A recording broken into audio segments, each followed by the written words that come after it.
following Summerslam. So I have a lot of stuff to talk about, so I'm just going to get right into it. Let's see here. To start off the show, first off, I want to say the WWE now has the new WWE logo, and I'm not a huge fan of the new logo, but it looked... I'm not a huge fan of it. I liked the other logo before it. I liked the one after the WWF logo. I liked that one a lot better. But I'll get used to the new logo eventually. I mean, it's already starting to warm up to me, so while I'm not a huge fan of the new logo now, I'll get used to it soon and I'll warm up to it, so yeah. So to start off the show, we had Stephanie McMahon come out to WWE's Daniel Bryan theme, which at first got the crowd all excited and then disappointed, and they started booing Stephanie McMahon for coming out to Daniel Bryan's theme. At first, when I heard his theme song, I thought he was coming out too. I was like, he's already coming back? I was kind of surprised, but at least they're still keeping his name relevant and all that, and at least the fans still care about Daniel Bryan and all that, but I honestly also thought that Daniel Bryan was coming back at first. And then Stephanie McMahon gets on the mic and talks about the success of SummerSlam last night, saying it was the biggest SummerSlam ever and all that. And then she says tonight they will present Brock Lesnar with the new WWE custom logo title belt. And then she says she hopes John Cena can recover from the beating he took from Brock Lesnar. And then she runs down the rest of the matches at SummerSlam. Then she mocks Brie Bella.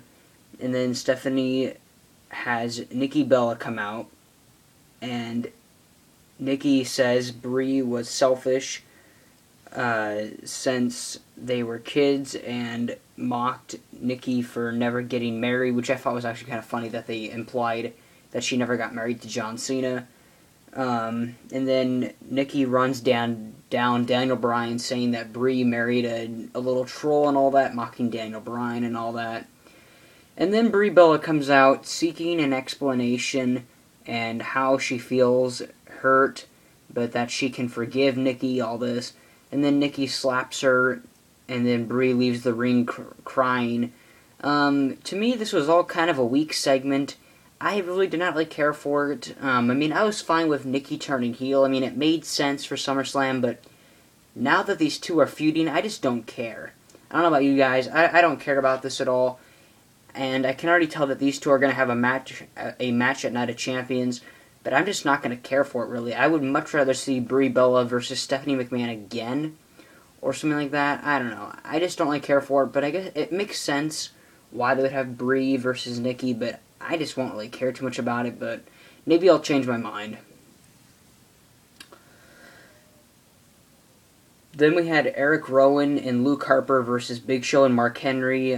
Big Show and Mark Henry won in the match, and it was a pretty good match to start off Raw. I actually like the team of Mark Henry and Big Show. I actually do like this team. To me, they should compete for the tag team titles with the Usos and the Wyatt family.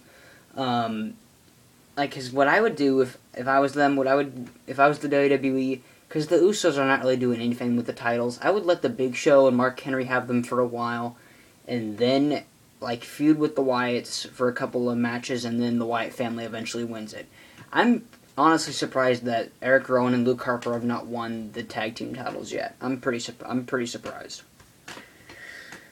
And then Seth Rollins was doing an interview with Renee Young backstage when Dean Ambrose dumped an ice bucket on him and said, "What? It's for charity," which actually was really funny. I was cracking up because, I mean, in case you live underneath a rock, the whole ice bucket challenge thing is for the ALS and for donations and charity and all that.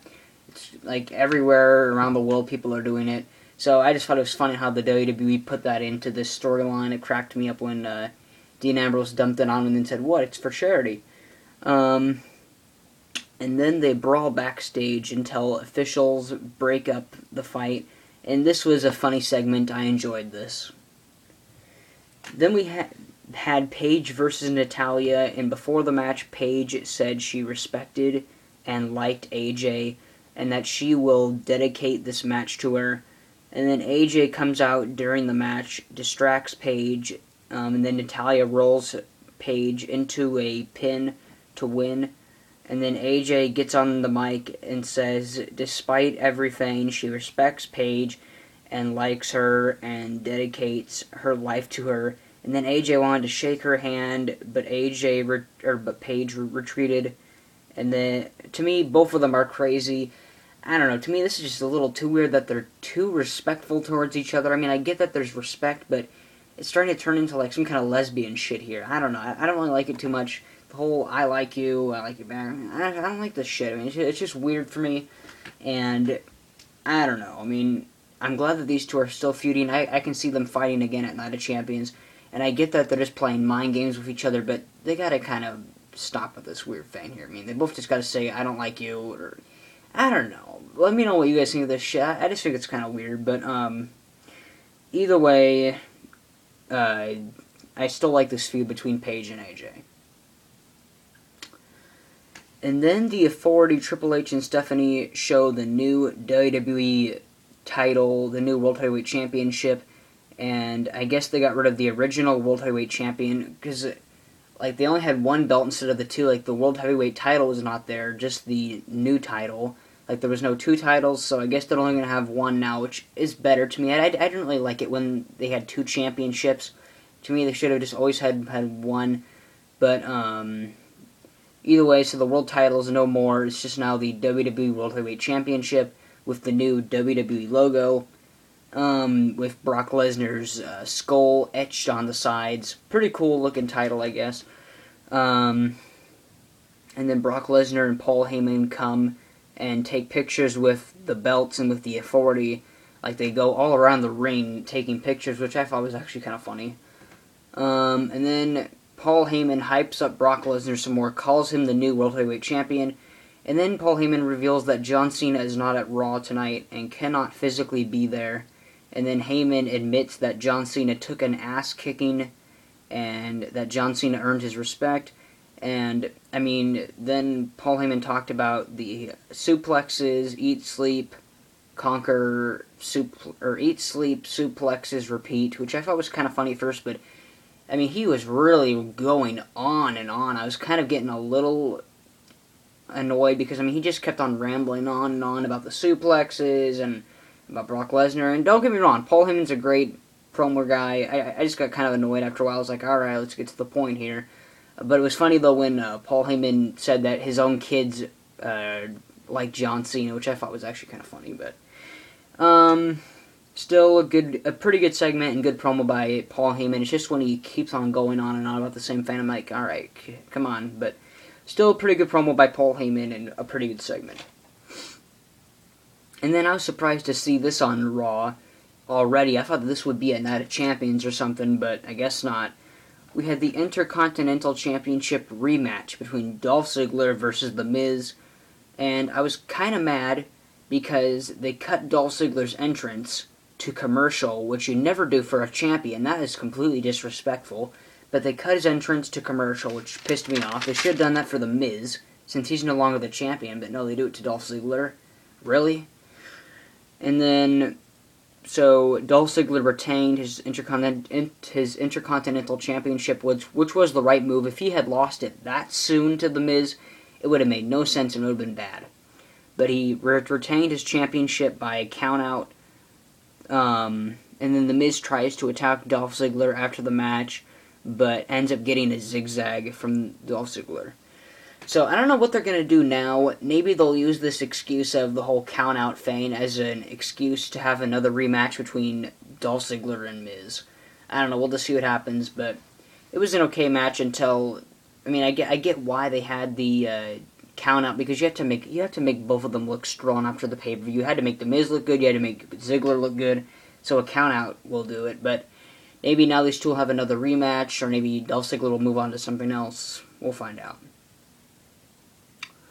And then we had Jack Swagger versus Cesaro, and for once, Cesaro finally picks up a victory, a win, and I was expecting Jack Swagger to win. It was an okay match. I'm guessing now that Jack Swagger is going downhill for a while since he lost to Rusev. I think he's going to be going downhill. But then after the match, Bo Dallas comes out and tells Jack Swagger to just believe and all that shit, and was, running down about how he lost for America and all that, but if he just believes and all this shit, maybe now Bo Dallas and Jack Swagger will begin a feud. Maybe these two will fight for a while. We'll see, but still I was surprised though that Cesaro won. But at least now he finally stopped losing, so that's good. Then we had Sheamus, Roman Reigns, and Rob Van Dam versus Randy Orton and Ryback. And to me, it was surprising seeing the crowd cheer for Ryback. But since it's in his hometown, it makes sense. But, I mean, this was like the best crowd reaction to a heel Ryback in years. Like, the crowd has never chanted for Ryback this loudly since his whole 2012 Feed Me More gimmick and all that. So it was surprising to see Ryback getting cheered, especially now since that he's a heel. But again, since it's in Las Vegas, his hometown, it makes sense. But I was still surprised. So Sheamus, Rob Van Dam, and Roman Reigns won. It was an okay 6-man tag match. It was pretty good, and the crowd was hot for this match, which was always nice. Whenever the crowd is into a match or a segment, it's bound to be good and entertaining. Then we had Bray Wyatt cut a short promo saying how Jericho says Wyatt has no soul, etc. And then Bray says he's the face of salvation and all that. It was okay, I guess. Nothing really too much to say about this one, but more than likely we'll see Bray Wyatt versus Chris Jericho at Night of Champions, but yeah. Then we had the Usos versus Goldust and Stardust and Goldust won, which surprised me since that the Usos are the tag team champions. But I didn't really care for this match too much, but maybe now Goldust and Stardust will compete for the titles. We'll see, but I didn't really care too much for it. But again, I was surprised since that the Usos are the champions that they lost to Goldust and Stardust, so we'll just see where it goes from here. Then Lana and Rusev came out, and Lana talks about Rusev's win at SummerSlam and how Putin is proud, etc. And then, of all people, Mark Henry interrupts them, and Mark Henry stands up for America and says he was proud to be a 2-time Olympian representing the U.S. Then he says it got under his skin seeing Rusev, the Russian flag raised at SummerSlam. Then he says he will induct Rusev into the Hall of Pain, and then they start to brawl until Mark Henry does his World's Strongest Slam and his splash to Rusev. This could be a good feud. We'll see, but I was honestly surprised to see Mark Henry interrupt Rusev and fight him, so I guess now we'll probably see Rusev versus Mark Henry at Night of Champions instead of Jack Swagger. So hopefully this will be a good match and a good feud. And then on to the main event, we had Dean Ambrose versus Seth Rollins, and it was a fan-picked Falls Count Anywhere match, and the referee stopped the match after Seth Rollins does his curb stomp to Dean Ambrose on a pile of bricks. I mean, this was a pretty cool sight to see. And then Seth Rollins won. It was an awesome back-and-forth match. Way better than their Lumberjack match at SummerSlam. Way better. They used a Singapore cane, steel chairs, tables were used in this match. And they had a couple nice spots where Seth Rollins powerbombed Dean Ambrose on a pile of steel chairs. And then later, Dean Ambrose suplexed Rollins through a table. But near the end of the match, Kane interfered again and helped Seth Rollins win. And helped Seth Rollins do the curb stomp onto the pile of bricks. But all in all, awesome main event match. Seth Rollins and Dean Ambrose are definitely the future stars for the WWE. Awesome match. They're definitely the future stars.